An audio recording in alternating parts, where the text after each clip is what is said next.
રાજ્યસભાના સાંસદ અભય ભારદ્વાજ હવે આપણી વચ્ચે નથી રહ્યા। કોરોના સામે લાંબી લડાઈ લડ્યા બાદ આખરે તેમનું નિધન થયું। અભય ભારદ્વાજ ચેન્નઈની હોસ્પિટલમાં સારવાર હેઠળ હતા।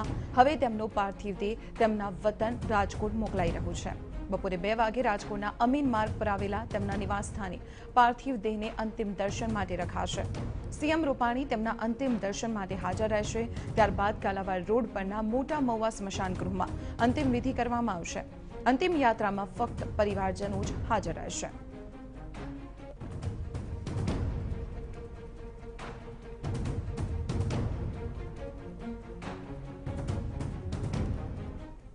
આજે સવારે એમના પરિવારજનો અને હું અમદાવાદ એરપોર્ટેથી આજે અમે રાજકોટ એમના નિવાસસ્થાને એમના પાર્થિવ દેહને લઈ જઈ રહ્યા છીએ। માનનીય મુખ્યમંત્રી શ્રી અને ભારતીય જનતા પાર્ટીના તમામ આગેવાનો અમારા ગુજરાતના બધા રાજકોટ આવી રહ્યા છે।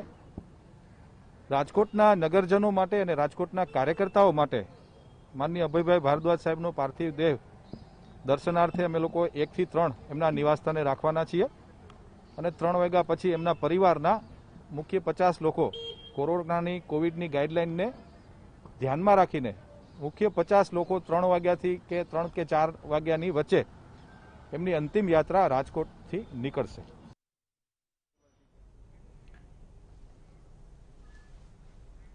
તો થોડી જ વારમાં અભય ભારદ્વાજનો પાર્થિવ દેહ કે જે અમદાવાદથી રવાના થઈ ચૂક્યો છે તે રાજકોટ પહોંચશે। ત્યારે રાજકોટથી અમારી સાથે જોડાયા છે અમારા સંવાદદાતા મોહિત ભટ્ટ। મોહિત, તેમના નિવાસ સ્થાને અત્યારે કયા પ્રકારની ગતિવિધિ છે? આજે અંતિમ દર્શન માટે અભય ભારદ્વાજનો પાર્થિવ દેહ મુકાશે, અંતિમ વિધિ કરવામાં આવશે। કોરોના ગાઈડલાઈન વચ્ચે કઈ બાબતોની તૈયારીઓ કરવામાં આવી છે અને પ્રદેશ કક્ષાએ શું કોઈની હાજરી જોવા મળશે?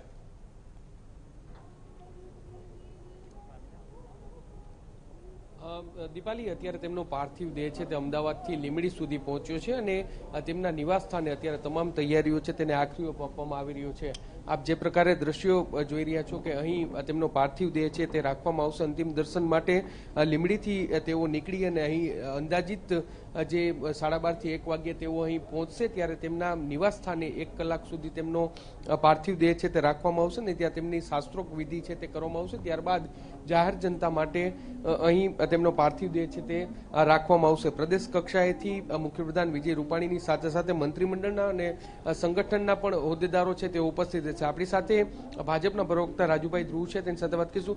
રાજુભાઈ, પ્રદેશ કક્ષાએથી કોણ કોણ ઉપસ્થિત રહેવાનું છે, કઈ રીતની આખી વ્યવસ્થા ગોઠવવામાં આવી છે? આદરણીય મુખ્યમંત્રી વિજયભાઈ રૂપાણી અત્યારે કેબિનેટની મિટિંગ ચાલી રહી છે। કેબિનેટની મિટિંગ પતે પછી મુખ્યમંત્રી શ્રી રાજકોટ આવશે। એમની સાથે વરિષ્ઠ મંત્રી ભૂપેન્દ્રસિંહજી ચુડાસમા, વિધાનસભાના સ્પીકર આદરણીય રાજેન્દ્રભાઈ ત્રિવેદી, રાજકોટ જિલ્લાના ધારાસભ્ય મંત્રી શ્રી જયેશભાઈ રાદડિયા, શ્રીમતી અંજલીબેન રૂપાણી, શૈલેષભાઈ મંડલિયા અને અન્ય 2-3 લોકો પણ સાથે આવવાના છે। એ ઉપરાંત ઘણા બધા લોકો મોટર માર્ગેથી પણ રાજકોટ આવવા રવાના થઈ ચૂક્યા છે। ભારતીય જનતા પક્ષના સંગઠનમાંથી પણ ઘણા અગ્રણીઓ ઉપસ્થિત રહેશે। અભયભાઈ એક વરિષ્ઠ અગ્રણી હોવાના કારણે એમના સંબંધો સમગ્ર સૌરાષ્ટ્રભરમાં હોય। સૌરાષ્ટ્રમાંથી પણ કાર્યકર્તાઓ ઉમટી પડવાની સંભાવના છે। ભારતીય જનતા પક્ષે સૌ કાર્યકર્તાઓને કોરોનાના મહામારીના નોમ જાળવી અને રહેવાનું કહ્યું છે। અંતિમ યાત્રામાં પણ સંપૂર્ણપણે કોરોના નિયમોનું પાલન કરી અને જ આગળ વધવામાં આવશે। આવા સંજોગોમાં તમામ વરિષ્ઠ મોવડીઓ વિજયભાઈની ઉપસ્થિતિમાં અંતિમ યાત્રા નીકળશે અને મોટા મહુવા સ્મશાને જશે। સાથે ભારતીય જનતા પક્ષના મહાનગરના અને સૌરાષ્ટ્રના પણ ઘણા જિલ્લાઓમાંથી અગ્રણીઓ ઉપસ્થિત રહેવાની સંભાવનાઓ છે। કોરોના કાળ હોવા છતાં અભયભાઈનો વિશાળ સંપર્ક, એમના સંબંધો અને દાયકાઓની એમની સેવા, સંઘ પરિવાર સાથેનો એમના સંબંધો, એના કારણે પ્રખર ધારાશાસ્ત્રી હોવાના કારણે સમગ્ર સૌરાષ્ટ્રમાં એમના સંબંધો હોવાના કારણે ઘણા બધા પક્ષના અગ્રણીઓ ઉપસ્થિત રહેશે। સ્પષ્ટપણે તમામ લોકો અહીં ઉપસ્થિત રહેવાના છે અને દીપાલી, થોડા સમય પહેલા જ અહીં જે સીએમ સિક્યુરિટી છે તે પણ આવી પહોંચી હતી અને તેમના દ્વારા પણ અહીંની સમીક્ષા કરવામાં આવી હતી। આખો રૂટ છે તે ગોઠવવામાં આવ્યો હતો।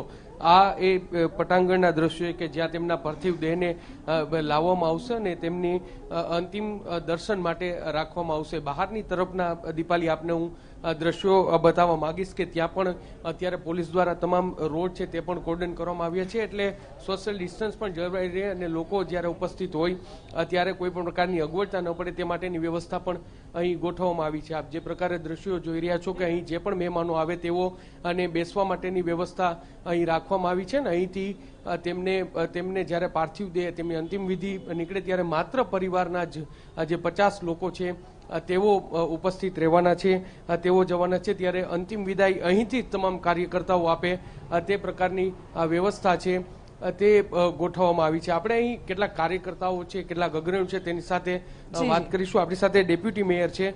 શું કહેશો આપના અભયભાઈ સાથેના સંસ્મરણો, આજનો દિવસ કઈ રીતે શું માનો છો?